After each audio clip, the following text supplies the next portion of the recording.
Welcome to your survival guide for Midnight patch 12.1. If you're watching this before launch on the 11th or during the first weeks, this video has you covered on everything you need to know about the patch and things to make sure that you do not miss. If you're new here, welcome to the Drowsy Dragon. Do make sure to subscribe to the channel for all the World of Warcraft guides and content from me. There's a huge amount of content coming in patch 12.1. We've got a brand new raid, a new island to explore, a fresh Mythic Plus raid, delve, prey and PvP season, major housing updates, quality of life improvements, and plenty of rewards to unlock. So whether you're trying to prepare before the patch goes live, or just making sure you don't miss out on anything, this video has you covered. Let's get started. So first of all, in week 1 we have the Coiled Isle to unlock and the new campaign chapters. One of the first things to make sure you do on patch day is complete the new campaign chapter to unlock the Coiled Isle. You do need to complete the chapter of the campaign that was released early in July, so make sure you've done this before patch day so that you can get straight to the new content. You will unlock a new 20 level faction renown track with Zul'Jara's forces as you do the campaign quests, which has many unlocks across its levels. We've got new cosmetic cloaks, a tabard, we've got some shoulder appearances, a full lower themed weapons arsenal, some complete transmog sets for each armor type. We also have 3 new mounts, the Violet Back Skyfang, the Indigo Coiled Horror, and the Spirit of Tok Jara, which is unlocked through a questline later in the renown track. There is a toy that allows you to transform into a child of Ula'tek, the thinner, more humanoid snake model, as well as many new profession recipes and lots of troll-themed housing decor items. As you gain renown with Zul'Jara's forces, you'll also unlock new features across the zone.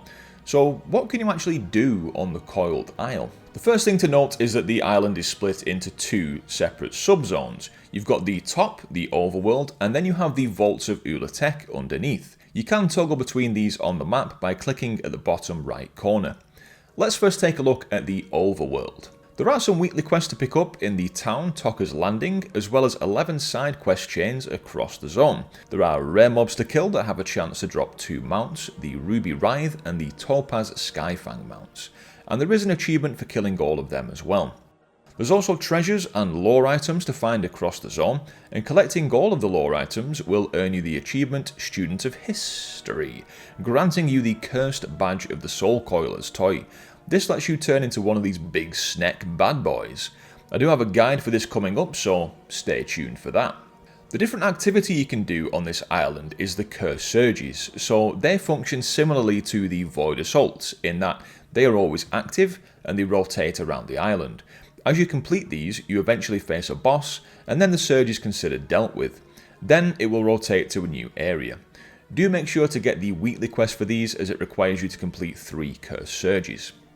There is a second faction on this island as well. Now this isn't a traditional renown track, it's one of the friendship style reputations, and it's tied to the cursed fishing activity on the island. So the cursed fishing activity opens up with some intro quests, which you'll easily come across during your 12.1 activities. You can then start earning reputation with the Tokka's Fishing faction. There are 5 levels and it's 2.5k reputation per level. The intro quest unlocks 2 daily quests to complete, as well as a weekly world quest. Now a quick look at the rewards here. We've got a mount, the sea-dwelling Isle Serpent. There's some green and venom themed transmog items as well, and a profession recipe, some of which are for crafting decor items, as well as some actual decor items you can purchase. But intriguing, we also get a new special fishing rod. This is called the Coiled Huntress, and it has some unique effects, as well as looking very cool. It transforms you into a snake whenever you swim in all midnight zones, so you get swim speed, as well as underwater breathing. Super handy for anyone who isn't a druid. You also start to summon venom into the Coiled Huntress when you fish on the Coiled Isle, which you can turn into filament at the rewards vendor to purchase these rewards. You can find this faction's NPCs at this small island near the centre of the map. So a bit of fun optional content there for fishing enthusiasts. There are some skywriting glyphs to collect on the overworld part of the map. This doesn't seem to have any rewards tied to this other than an achievement for 10 points. So I'm not sure why they're here, but you may as well collect those as a low priority thing to do. Next we've got the vaults of Atal'utek, so let's dive down there. You can find the entrances to the vaults on the map. There are 3 different ways to get in here. Now, you cannot use flying mounts in the vaults itself, but you can use ground mounts. On your way into the vault, the path down is very long, but you do get a handy speedy buff to give you these zoomies, but just don't be that guy who's seen running on foot down here, because, well, that's just very silly. It is pretty dangerous down in the vaults. Everything here wants to kill you. There are some campaign quests here, as well as a weekly quest and events to complete. So the first thing to do is unlock the Altar of Corrosion, which you do very early on with the first quest down here. It's sort of an outdoor world talent tree that will empower you and give you other benefits whilst in this zone. You unlock these points either through renown or spending corrosive coins. You get corrosive coins from basically every activity within the vaults, including kills and treasures and rares and quests within the vaults as well. Once you unlock all of these talent points, of which there are 20, you get the achievement Fully Corroded, which grants you the title The Snake. You'll also complete a questline that unlocks the drops of corrosive souls that come from all sorts of outdoor world content, for example, prey hunts. Now, this quest is from the Codex of the Soul Coilers, which will drop likely from your first world activity that you complete in 12.1, so make sure you do something like a prey hunt early on to get this tome to start the quest, and it will then take you to the Altar of Corrosion, and now corrosive souls will start dropping for you as well. But what do you use these souls for? Now, this is basically a borrowed power system that will benefit you in outdoor world content as well as inside delves as well. Now, this is account-wide, similar to the Omnium Folio. You can only use one power at a time to begin with, which you can change whenever you like, and you then are able to use 2 powers once you've unlocked 8 powers in total, so you can have 2 active at the same time. The main repeatable activity down here, once you've done the campaign and side quests, are the rotating world events. This comes in 3 stages. You have strikes, then an incursion, and then, if that's successful, an ancient foe will spawn. Now, the event will always follow this cycle. When 3 strikes are complete, you get an incursion that requires some coordinated effort with your fellow players. If you're all successful at this stage, then an ancient foe will basically spawn, which is kind of like a big world boss. Killing that completes the cycle, and then shortly after, it will begin again. So you can infinitely farm these if you wish, to get some corrosive coins and corrosive souls to empower the altar. There are also these patrols, a bit of a side solo activity if you wish. You can speak to NPCs to begin these for yourself, as just a small solo objective that also rewards you with the coins. Do be sure to make use of the handy NPCs and flight paths around this zone to make getting around the vault much easier and save you lots of time running through dangerous areas. Right next to the Altar of Corrosion you have the Floating Skull of Erinye, who sells lots of rewards. There are 4 more ensembles to unlock for each armour type, with the blue and green colour scheme this time, also the Arsenal of Venom Cursed Weapons. We have a mount, the Caustic Venom Fang, as well as 2 battle pets, a recipe for a new combat potion, Liquid Luster, and then a lot of Venom-themed housing decor items as well. Now, there are plenty of achievements to earn on the Coiled Isle. Some of these reward mounts and toys and other interesting things. We've got the mounts, so for finding all of the treasures on the Coiled Isle, you get the Auriferous Venom Fang. You've then got the Pro Poison Patroller achievement, which is for completing 250 strikes down in the vaults. This gets you the Emerald Sky Fang, so quite the grind for that one. And then you've got the Meta achievement for the vault as well, which grants the Venomous Coiler. The toy comes from the Student of History achievement, which is for finding all the lore items, and it gets you this toy, the Badge of the Soul Coilers, so you can transform into one of these snake boys. You do also have the decor item, the Armani Forge, for killing all of the rares on the Isle. There are many more achievements to get from the Coiled Isle, so I definitely would try and aim to get some of those done, especially the meta achievements as well. It's very likely that as Midnight comes to an end in the future, we will get another expansion meta achievement, and these are very likely to be included within that, so it's good to get this done while it's current content, if you're interested in that kind of thing. Let's now talk about the delve changes. So, we have 3 new delves in total. We have 2 normal delves and 1 nemesis delve. The normal delves are the Ring of Glory and Naldor Isle, which are located on the Coiled Isle, as well as Venomfall Deeps, which is the actual nemesis delve. So Valeera sees some changes in 12.1. Her new level cap is 80, up from 60, and she also now has some poisons you can choose from. Now these work a little bit like curios. You just need to make sure you toggle them on when you unlock them. The unlock is super simple. Just accept the quest from Valeera at the Delver's headquarters, called Seasonal Refresher Midnight, and once you complete that, you'll unlock 3 poisons straight away. So delves are available in week 1 of the patch before the season starts. You can go and try out the new ones. I don't think you'll be able to level Valeera until the season starts, however, but if you don't have it to level 60 yet, this is a good time to get that done. In week 1, you can do all of the delve levels, just not bountiful delves, and you can only earn veteran crests from them as well, until the season starts the week after. There will also be no coffer key shards dropping in week 1 either. So, the new Delve Nemesis for Season 2, Blizzard have confirmed you can tackle this guy on week 1, but only on question mark difficulty, not double question mark difficulty. And I highly recommend that you do this, because the achievement is different this time for completing him on double question mark solo. For the Delve Nemesis in Season 1, you had to be amongst the first 4,000 people to kill him in your region, which was a very silly idea to be honest. But now, Blizzard have learned from that, and to get the achievement for being one of the first to kill the boss on solo question mark, you just need to get your kill within the first week of the season.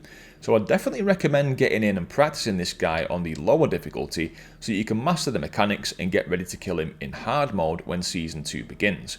I am planning to do a guide on exactly how you can do this as well, so do make sure you subscribe and stay tuned for that video so you can smash that boss in week 2 of the patch and get yourself the achievement for being one of the first kills. We do of course have a new dungeon as well, the Altar of Fangs. This is a 3-boss dungeon, and the bosses and trash here are pretty fun. Early on in the PTR testing, the second boss was a bit problematic, but it has seen some nerfs, so overall I think this will be quite an enjoyable dungeon. There is a mount that you can get from here that seems to drop from the end boss, so good luck on getting that to drop. This will be available as soon as the patch launches, so you can try it on every difficulty up to Mythic 0, but it is in the Season 2 dungeon pool as well on Mythic Plus, available in week 2. In week 1, you will be able to do all the Season 2 dungeons on normal, heroic and mythic, just not Mythic Plus of course. The Mythic Zeros will reward Champion 1 out of 6 gear, which is 285 item level.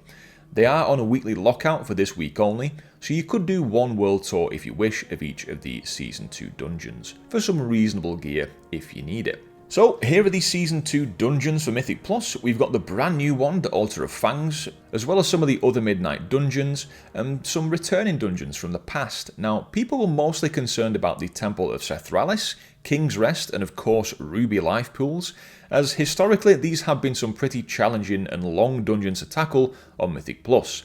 But there have been some extensive changes to these dungeons through the PTR cycle, and Blizzard have explained how they are going to change these to make sure that they fit into the current Mythic Plus philosophy and address some major pain points from the way the dungeons used to be.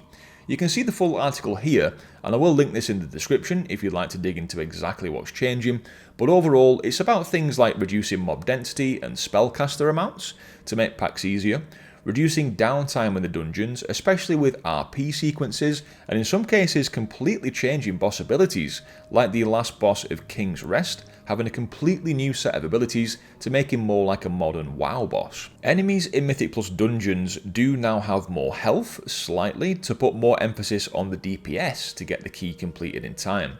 Priority damage checks on certain mobs too are now more important, so cooldown usage matters more than it used to. They are tuning Season 2 to be of a similar difficulty to what we saw in Season 1, so if you enjoyed last season, expect it to feel quite similar at each Keystone level, and you'll probably enjoy yourself in Season 2 also. The new mounts for Keystone Master and Keystone Legend, you've got the Breath of Blight for getting to 2000 Mythic Plus rating, and then at 3k rating you can unlock the Breath of Ruin. And also we've got the brand new raid, the Venomous Abyss, which is an 8-boss raid, some pretty fun looking bosses in here, with the final boss of course being Ula'tek. So the entrance is down in the vaults of Ula'tek, and I can show you this on the map right here. For players who kill Ula'tek on Mythic difficulty, you will get the Primeval Sky Friend. I'm not sure if this is meant to be called the Sky Fiend, but for now it's a Sky Friend. So, lovely little name for this mount here. And of course we get some completely new tier sets with tier set bonuses and some fancy new appearances. We did do a full review of all the tier set appearances here, and I'll link this video too if you'd like to check those all out. Changes to gear in this time. So the Great Vault will always give you the next level of gear from the raid you completed. For example, if you clear the raid on Heroic, in your vault the next week you will get the base level Myth Track gear on the reset. So for Mythic Raiders, they'll always get fully upgraded Myth Track gear as well. I am also planning to do a full gearing up guide for Season 2, so stay tuned for that one as well. I'm a busy man, alright? So, there are some updates and nice improvements to the prey system in Season 2. We have some new targets to hunt based on the Coiled Isles targets, but these guys can appear in any of the other zones as well. Because we have more targets now, we also have an increased amount of hunts on the board per week per character. The patch notes even pointed out that Atal'utek has some new voice lines, which is kind of funny because it shows how much people love this guy. We have a new quest from Atal'utek. Get this on patch day, and this is going to be your Season 2 introduction to Prey. It's called Prey, a Slithering Threat. So, if you really didn't like the whole kill for me now mechanic and other Prey affixes, we've got some good news for you. These are going away in Season 2 in place of some new Prey affixes, especially on Nightmare mode. So, what have we got? So, Torment remains, but it has been changed slightly. The way it works now is that we get stacking damage taken as a debuff. So every 60 seconds you spend in the zone on a midnight prey hunt, it goes up by 4%, except when you're in a rested area. So this kind of incentivizes you to get that prey hunt on Nightmare done quickly and not spend too long in the zone, otherwise you're going to get yourself deleted. You've also got Pack Ambush, so these Serpentine Scouts occasionally attack us when we're in combat, and then you've got Exploding Corpse Snakes. Lovely. So stay away from corpses, good luck melee players. And finally you've got Toxic Snare. Now these nets get thrown at you while you're in combat, slowing you down and doing damage if they hit you, so it's going to get a bit chaotic in combat. You do get the weekly quest still, a Nightmarish Task, it still exists in Season 2. Your item to summon the Delve Nemesis boss is given by this quest as well, just like it was in Season 1, which is the Scalebound Herald's Flute, which is a one-time use, again similar to last season. And this quest will grant you some Remnants of Anguish, Hero Crests and Voidlight Mile. As for Prey rewards in Season 2, you've got some new armor sets as well as some other cosmetics to unlock. You have 2 new battle pets and a new mount, which is a green recolor of the Season 1 Prey mount. This is called the Prey Hunter's Fury. There's also an armoured version of this that drops from a guy called Ralkala. Now he is a repeatable boss that you can summon, who also grants you corrosive coins and souls relating to the system in the vaults that we covered earlier, but he can also drop the Hexflame Reaver mount if you're lucky. When you complete the intro quest from Atal'utek, he will teach you how to summon Ralkala, so make sure you don't miss out on that questline that begins in Atal'utek's Sanctum. And this can be done in week 1 as well. Then you've also got some decor rewards, some very nice items here, allowing you to style similarly to Atal'utek's Sanctum. People are going to love things like these curtains. So yeah, some nice rewards from Prey this time around. As for PvP updates, you've got the training grounds that have been expanded to include arenas, so you can actually play against AI opponents in arenas to learn the ropes there. Of course, there's going to be quite some difference compared to how actual humans act in the arena match, but it can give you an idea of what to expect if you're new to that or want to just improve your skills. There's a ton of class balancing changes as you would expect from a major patch, as well as an overall lessening to some movement speed reduction abilities to allow more flexibility for people to escape in combat scenarios. For the full patch notes for the PvP section, I'll put those in the description too if you want to give those a browse, but that's the gist of the main changes to PvP. Then we have lairs. So world bosses are changing from 12.1 onwards. They're moving off the map and going into their own lair. So the first one we get in 12.1 is Nemissa Wavecaller. There has been some confusion about the current world bosses, that they're going to go into their little lairs as well. That is not the case. The current world bosses are staying exactly as they are. It's just from now onwards that we get this change. So you can still see on the world map the world quest icon for a world boss, but notice that it says lair. So head there, and now you'll find what looks like a raid entrance, as well as a summoning stone. Choose your difficulty, and you can see the item level recommendations for these on the zone in screen, and away you go. Now, this is going to go all the way up to Mythic difficulty, so we should really treat this as a boss in the raid tier, and not just as a simple world boss. In week 1 of the patch, she will only be available on world tier, which is going to be comparable to what we know of world bosses now in terms of difficulty. But when the season starts, that's when the higher difficulties will unlock. I actually find this really cool, and a good solution to the zone lag that we experience when people are tackling a world boss, and it gives us another boss to kill and something to progress on. It's likely not going to be too hard. I've heard it's similar to the Rotmire difficulty from Sporeform, but yeah, it's a new raid boss, and not just a world boss, so don't get it confused as just that. Next up, we've got some massive changing to the housing system. This is really going to reinvigorate people to get some housing done.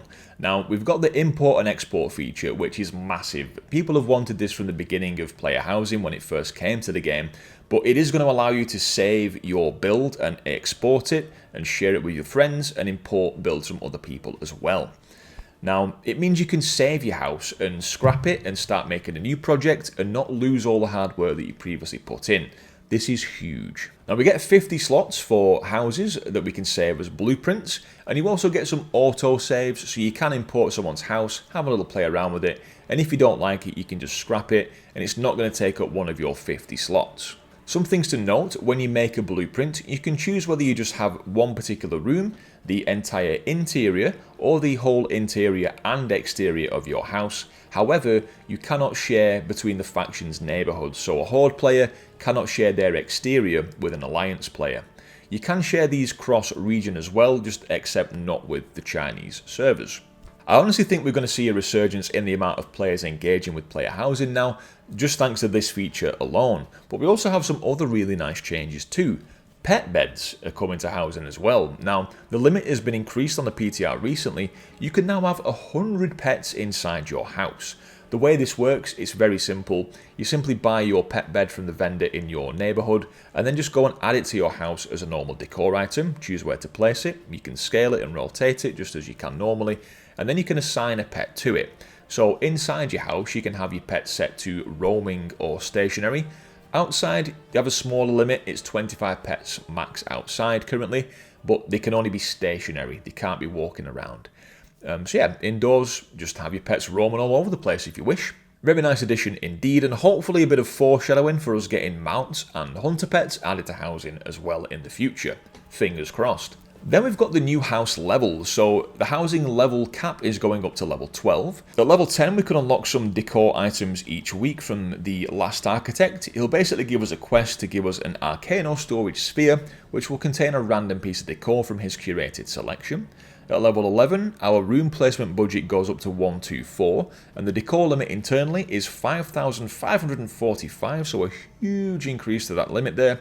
And at level 12, which is the new cap, it's going to require 22,200 XP to get to this, and it is actually currently obtainable in game, so you may already have this amount of XP, so you can go straight to level 12 when the patch launches. But this is going to increase our decor limit and room limit indoors as well as unlocking large house exteriors for all the different types of houses we currently have. So we do also have a revamp of the dice system as well, so this is really in aid of just making sure it's not taking up too much bag and bank slots in your inventory. You're going to get some mail on patch day which will contain the new versions of all the dies, so if you did have lots of dies already, expect a lot of mail. And it's going to condense them down into their actual base colours, so you no longer have a different die item for each individual tint of colours. Now, you will just get things, for example, like blue dye and red dye, and blue dye will allow you to use all of these different shades of blue. So it's gone down from needing 60 plus slots in your bags to only needing about 9 now. It's a very nice change indeed. It just streamlines that whole feature. As well as this, we get new endeavours. So the first endeavour in 12.1 will be the Armani Troll endeavour. Everybody is going to get this as it is the patch's featured endeavour. Now it comes with a Coiled Isle portal, very handy for the new patch as everyone will be doing that content. And it should also be very easy to complete the endeavour this month as a lot of the tasks revolve around the Cursed Isle content. After this one, we should be able to get the options of the Marek Centaur, the Tortolan endeavour, as well as the Candle Culture with the Kobolds, so 3 other new endeavours there to use each month. I do have a full video talking about all the housing changes in detail, so if you want to dive deep into that, please check out this video, which you can find in the description below. We get some new Arcantina quests as well, so likely to be nothing major here, a couple of new quest lines to do. The Arcantina quests are typically very short, but they do all reward a decor item. I do think the Arcantina has been on the less impressive side of things when it comes to Midnight content, but it's there, it exists, and there's some new quests you can do if you're interested in doing those. Still, of course, quite a handy portal back to Silvermoon. That's the best thing about the Arcantina, right? Now, Discord integration is coming to the game in patch 12.1 as well. Basically, great thing for guilds. I have seen some confusion or some concern about this. You know, what if people say things on Discord and it comes into the game and they get banned for what they said on Discord, but maybe just don't say stuff that's going to get you banned. But yeah, it's coming to the game. So your GM will have to set this up, and they'll choose a specific channel from the Discord server to have coming through the game.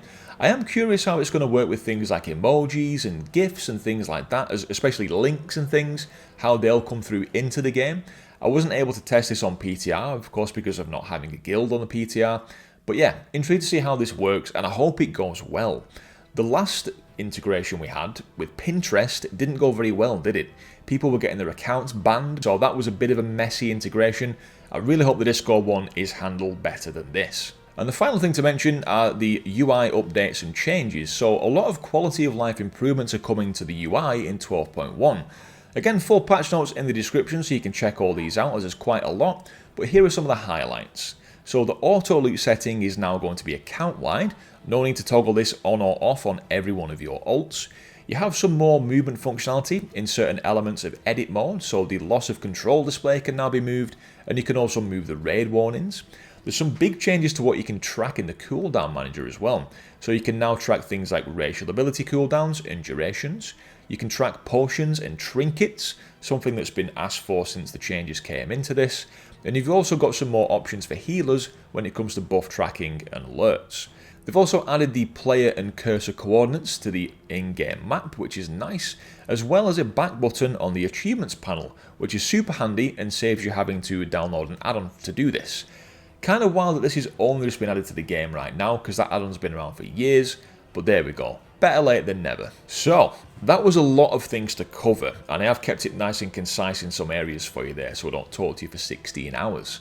Very big patch 12.1. To summarise, week 1 is all about unlocking the new content, exploring the Coiled Isle, and engaging with some things like the new delves. You can try the new dungeon, and unlocking some of the rewards from the 12.1 content. Week 2, of course, is when the season begins and things really kick off. Patch 12.1 is fully in your hands at that point, so you can start working towards your Season 2 goals, as well as gearing up. I do stream on Twitch, guys, every Thursday, so do be sure to pop on over to Twitch and leave us a follow on there. Thank you very much. And hopefully I'll catch you in the next stream. Links to Twitch and Discord are in the description, so come and join us over there. And with that said, thank you so much for watching this video today. I hope you're looking forward to and enjoy patch 12.1. Please do leave us a like and subscribe if you enjoyed the video. And with that said, guys, that's the end of the video. Thank you for watching. I've been the Drowsy Dragon, and I'll catch you in the next one. Cheers.